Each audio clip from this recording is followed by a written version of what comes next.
NPL Means Business provides a television outlet that represents the diverse viewpoints of our community.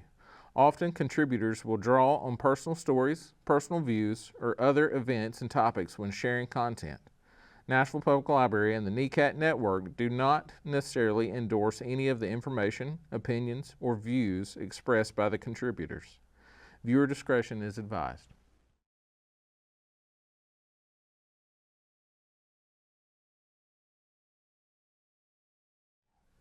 Welcome to NPL Means Business. I'm your host, Corey Frederick. Thank you so much for joining us today. NPL Means Business is your local resource through the Nashville Public Library for small business and entrepreneurship information. Today we have with us a special guest, Ms. Jacqueline Merritt. She's an Economic Development Specialist with the Small Business Administration. Welcome, Ms. Jacqueline. Thank you so much. Glad to be here. Yeah, thank you for being here. So, Ms. Jacqueline, you're going to tell us some about sort of industry knowledge a little bit, business skills, things that you need to be an entrepreneur. Is that right? Yes, sir. Let me first say that the Small Business Administration touts itself as having 3 C's and a D: counseling, capital, and contracting. And the D are our disaster loans. And our disaster loans are direct loans and usually have a low interest rate and a 30-year repayment term, where our traditional working capital loans, they don't go for 30 years and the interest rate is a tad higher. Where industry knowledge is concerned, that's critical. A lot of people call me up, like on Friday, and say, I'm going to resign from my job and I'm going to start a restaurant on Monday. I'm a good cook. Now, there's a lot more involved in a restaurant than cooking. There's staffers, there's perishable inventory, there's regulations, there are grease baskets, I mean, just everything that you have to deal with.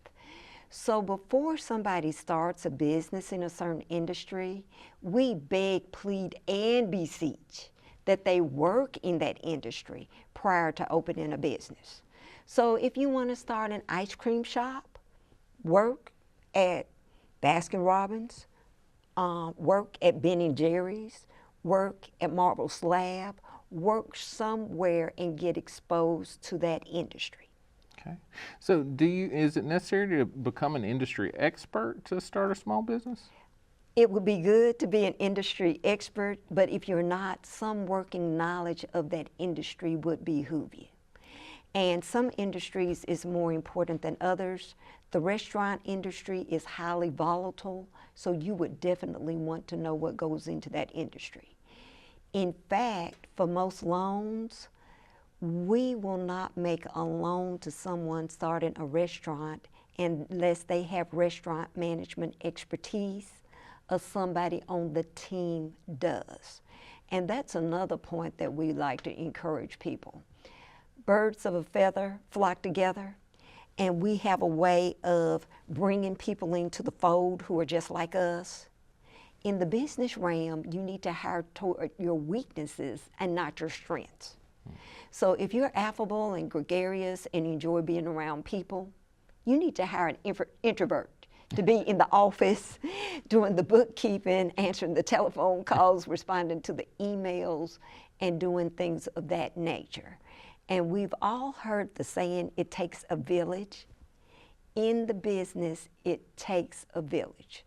It's one person strong point, bookkeeping, another person strong point, marketing, communications. It's another person strong point, the technology part of the technical skills and knowing how to do that. So it takes a village. Okay. So let's talk about business skills some.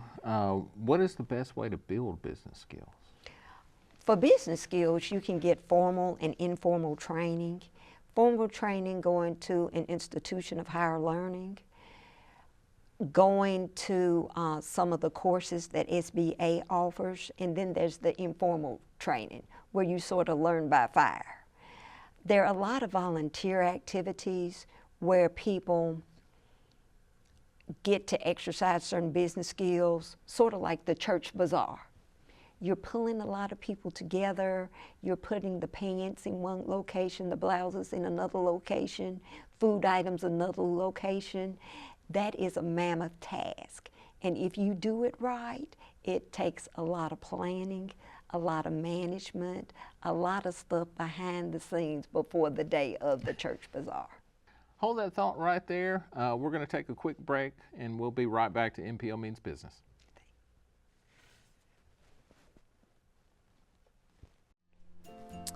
Do you dream of opening your own business?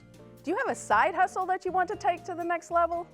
What if I told you that your local library has free resources to get you started? Because at Nashville Public Library, we mean business. What is NPL Means Business?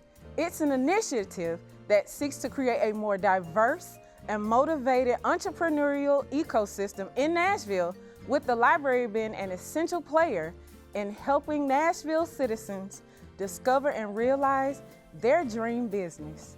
So what do? We offer classes, book discussion clubs, print resources, business-related databases, as well as a book a librarian service, which allows entrepreneurs to make appointments with staff who can direct them to the resources they need. Classes and programs are delivered through Nashville Public Library, as well as in conjunction with community partners, including the Small Business Association. To find out more, visit your local library location or go to library.nashville.org. Welcome back to NPL Means Business. I'm your host, Corey Frederick, and we're talking to our special guest, Ms. Jacqueline Merritt from the Small Business Administration. Welcome back. So, Ms. Merritt, you were talking about business skills. I was wondering, and this sort of led us down the path to financial reports. What is the best way for a small business owner to find financial reports? Well, fortunately, we have small business resources, and we have a number. We have the Small Business Development Centers, and these are on college and university campuses. We have 15 throughout the state of Tennessee, 14 centers and 1 satellite.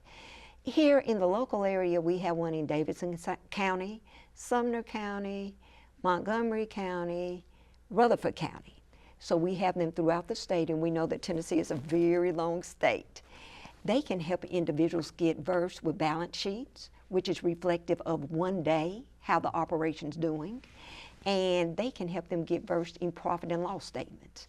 That may be either for a quarter, 3 months, or you could do a profit and loss statement for 12 months. And they can also get them familiar with cash flow statements to see how the cash is flowing, which would be like a checkbook, the money going in and out. We also have women's business centers. Unfortunately, we don't have one in Tennessee right now. In the federal government, we use a lot of acronyms, and an FOA, a Funding Opportunity announcement, was released where we're going to get another women's business center here in Tennessee. That hasn't come to fruition, but the date has closed where the proposal is concerned. We also have SCORE volunteers. Now, SCORE at one time had an acronym. Now it's just SCORE for the life of your business. These people are doing what they love, giving back to the community. And the thing about SCORE, they're topic matter experts. Some marketing, some sales, some government contracting, some real estate. If you get a SCORE person that's proficient in financial statements, the balance sheet, profit and loss statement, they can help you with that as well. For the military community, we have the Veterans Business Outreach Center. We have one, it's in Davidson County in the Metro Center area. And the man who's director over that center is a veteran, of course. And this unit is for the military and spouses of such individuals. Lastly, we have the Community Navigators. That's a pilot project. It is concluding this year unless it gets further funding. So we have resources that you can go to and help you find the financial statements, the balance sheet, profit and loss statement, cash flow statement, and help you get versed in completing those. Okay. So one of the most difficult decisions, well, a couple of difficult decisions that people can make, small business owners, is hiring and firing practices. Are there resources out there that SBA offers that can help people, learn best practices for doing those things? Okay. We can help people do a standard operating procedures manual for their employees, so there's something in black and white as to the expectation. And that's a very, very good thing to have, because I heard a preacher say, if it ain't written, it's not real. So they will help you get that together. For hiring and firing, I would suggest you go with your gut. And we don't talk about that in the business world a lot, going with your intuition and going with your gut. Some people are gifted in interviewing and they do a stellar job, but the theory juxtaposed to the reality of them being a coworker, they don't mesh at all. So if you have a good feeling about somebody, I would say go with it. And there was a situation where a contractor had a bad feeling about a contract that would have put them over the board financially. And they said, Jackie, there was just something gnawing away at me when I was considering this as an opportunity of a lifetime. And she said, I did not earn any money on that contract for the mere reason that the person was so annoying and nothing worked. So go with your gut.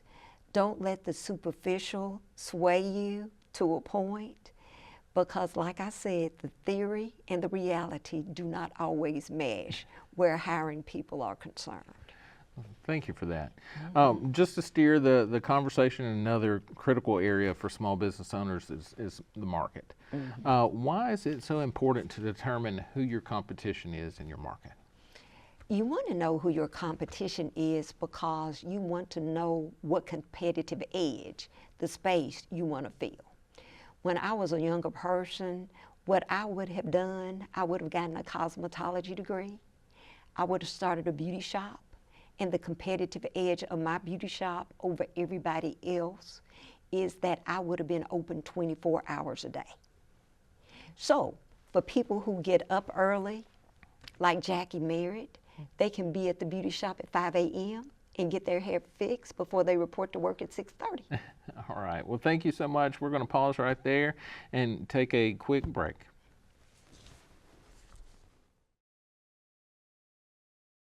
Did you know that Nashville Public Library has many books on business topics? Stop by your local branch today and get your free library card, or apply today on library.nashville.org. Welcome back to NPL Means Business. I'm Corey Frederick, and with us today still is Ms. Jacqueline Merritt from the Small Business Administration.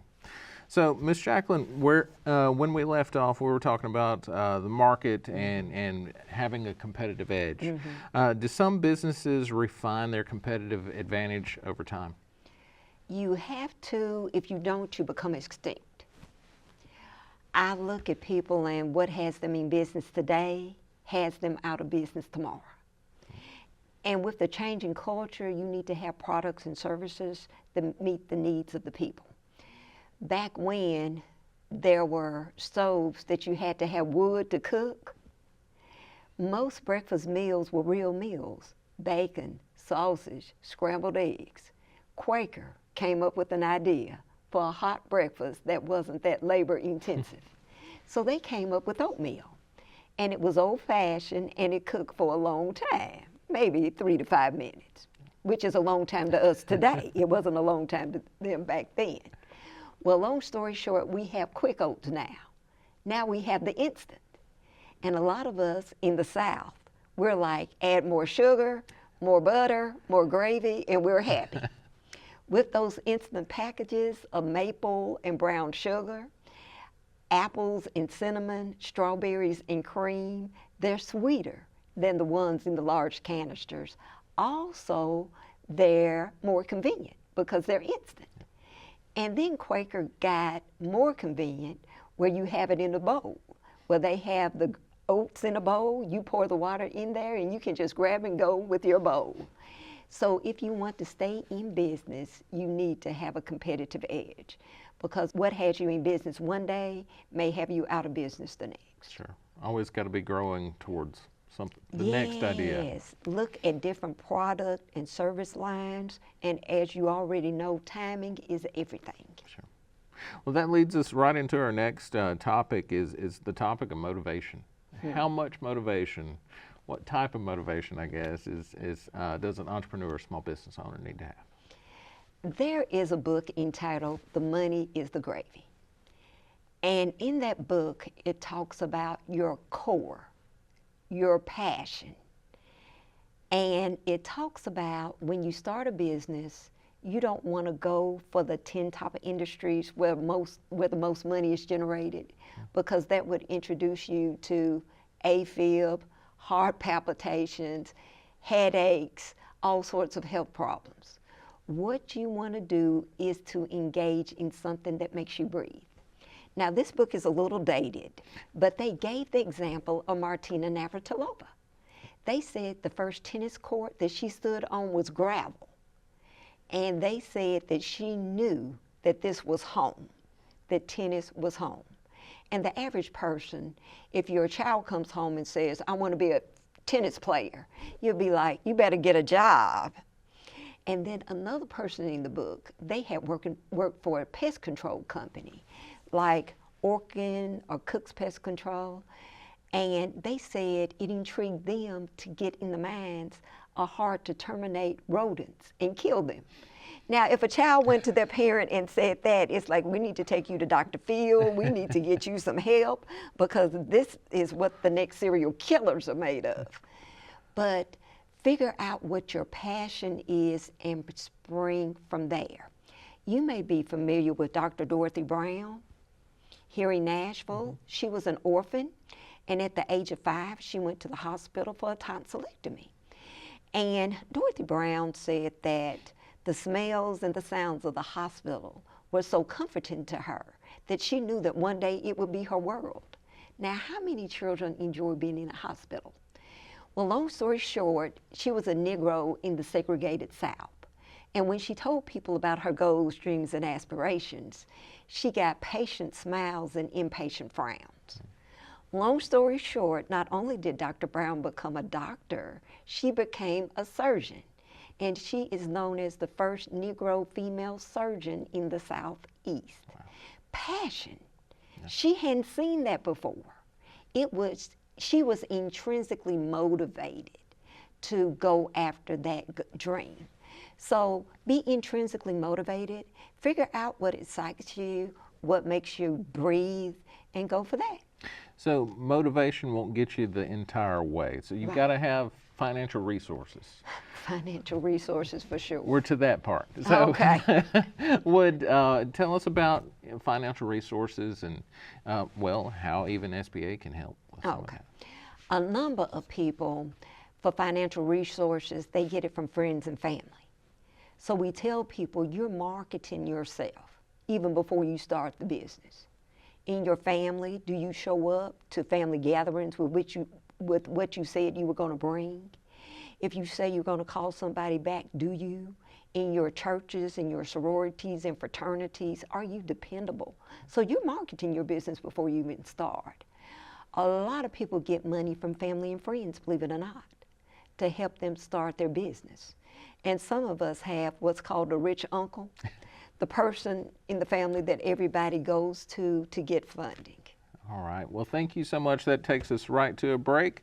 We're going to take a quick break and be back in just a few minutes. Do you dream of opening your own business? Do you have a side hustle that you want to take to the next level? What if I told you that your local library has free resources to get you started? Because at Nashville Public Library, We Mean Business. what is NPL Means Business? It's an initiative that seeks to create a more diverse and motivated entrepreneurial ecosystem in Nashville, with the library being an essential player in helping Nashville citizens discover and realize their dream business. So what do? We offer classes, book discussion clubs, print resources, business-related databases, as well as a book a librarian service, which allows entrepreneurs to make appointments with staff who can direct them to the resources they need. Classes and programs are delivered through Nashville Public Library, as well as in conjunction with community partners, including the Small Business Association. To find out more, visit your local library location or go to library.nashville.org.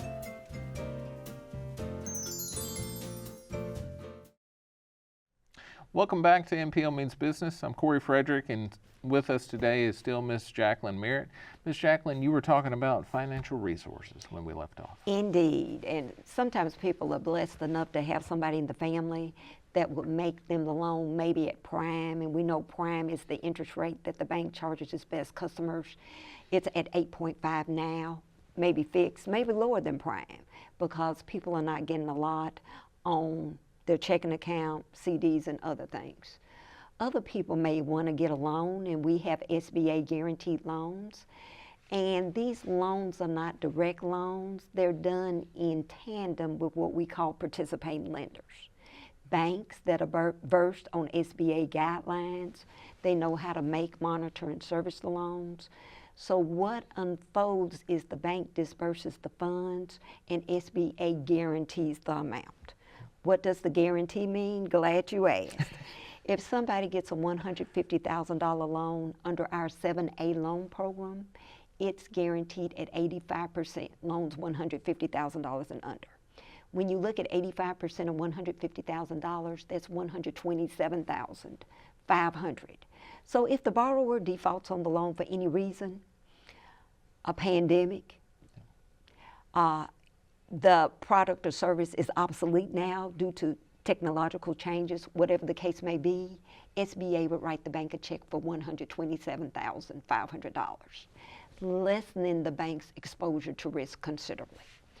So there is that route to go also. Okay. All right, so and this leads us to the question, right? Mm-hmm. How long does it take for a business to start making a profit? It depends.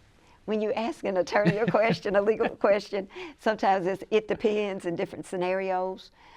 Let's say somebody's a consultant and all they need is a computer and their institutional knowledge.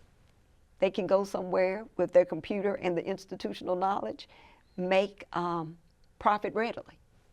Let's say somebody's a massage therapist and maybe they rent a room in a building, just the room, for the table and all their oils and everything else, and the rent is like $500 a month. They paid for the table, they paid for their education to get credentialed, and they have like 7 clients a day. They will make a profit quickly. Whereas somebody in the restaurant industry, a huge capital investment for the equipment, and you have the janitorial staff, you have the staffers, you have the food, the perishable inventory, you have the utensils, you have the utilities. So for some industries, it takes a little longer to make a profit than others. Okay. So whenever somebody starts a business, they always think about business models, business plans, and having some of those already available. That's step one for a lot of people. Are there online resources that can be used to help write business plans? There are online resources. There's one with NPL. Y'all have a database, and in the database, there is a data axle. Data axle gives you industry information about the type of business you want to start. And one thing is marketing. You want to know the demographics, the geographics, and the psychographics. The demographics, who are they? Men, women, under 50, older than 50, making excess of 100,000, under 100,000. Demographics. Geographics, where are they? Are they in Tennessee? Are they in the Southeast? Are they nationwide? Are they worldwide? Psychographics, what are they thinking? The average person is thinking, make my life more convenient and I will love you. Post-it notes. Yep. Remove the paper clip. The adhesive made our lives more convenient. Yep, absolutely. So what other resources? Go ahead. And let me just share this. Sure. The Small Business Development Center has a resource called Reference USA, but that's Data Axle is a mirror image of that. That's with NPL. And if you have a library card and account with the library, you're good. Absolutely. Thank you for mentioning that. Checks in the mail. So what other resources does SBA offer? SBA offers a lot of things. Our resources have workshops, and they have one-on-one counseling free of charge. So when it comes to writing that business plan, you can work with one of our resources free of charge. And displayed, we have the website addresses for the SBA Tennessee District Office and for the Small Business Development Center, SCORE, the Women's Business Centers, the Veterans Business Outreach Center, and the Community Navigators. And some upcoming events that we have. One is with the state of Tennessee. They are having a Diversity Marketplace Conference. That's April the 4th, and it costs $60. And this may be aired after that, but these are the sort of things that go on in the community. Then SBA is collaborating with the Apex Accelerator and the Business Incubation Center for Go Beyond 2024 that's going to focus on government contracting. And displayed now is information for the 2 EDSs here in the state, Ms. Lindsay Gilmore and me, Jacqueline Merritt. All right. Thank you so much. Is there any additional advice that you would give someone looking to start a new business? Yes, believe in yourself. Ms. Gilmore can give you all the help she can. NPL, you can look at all the databases, SCORE, the Small Business Development Centers, the Women's Business Centers, the VBOX, the Community Navigators can give you all the help that they can, but you need to believe in yourself. When the naysayers tell you that's the stupidest thing I've heard of yet, because you want to hold on to the point where you're laughing all the way to the bank. Well, thank you so much, Ms. Jacqueline, for coming in today. We really appreciate Thank all the you. information that you've given us and all the information that and resources that the Small Business Administration has. So, and thank you so much for joining us today. I'm Corey Frederick with NPL Means Business. If there's ever any need for information or business resources, feel free to reach out to NPL Means Business. Thank you.